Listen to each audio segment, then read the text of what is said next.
ভোজন রসিক বাঙালি, আর তাই বিজয়া দশমী উপলক্ষে বিভিন্ন বাজারে বাঙালিরা ভিড় জমাচ্ছে এবং জমজমাট বিজয়া দশমীর বাজার। ক্রেতা ও বিক্রেতাদের উপচে পড়া ভিড়, মিষ্টি ও মাছ মাংসের দোকানে খরিদ্দারদের লম্বা লাইন।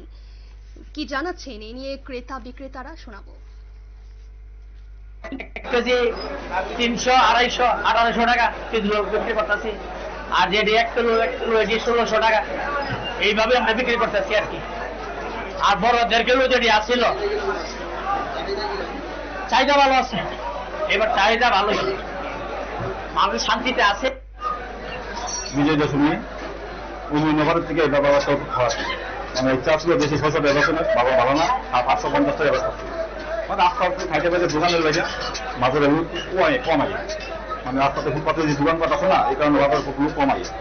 এই কারণে তো প্রথম সকালে 600 বেচছি, অনেক 550 টাকা ব্যবস্থা আছে, এর রুট নাই, মাল আটকে যাবো। জানাই বিজয়া দশমীর প্রীতি ও শুভেচ্ছা, বড়দের জানাই প্রণাম। সবাই ভালো থাকুন, সুস্থ থাকুন।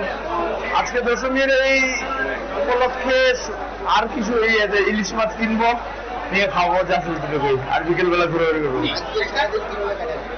সারাদিন বাড়িতে কাটাবো, একদিন বাড়িতে কাটলাম। এবার এক প্রকার ক্রেতা ও বিক্রেতাদের ভিড়ে মুখরিত বাজার।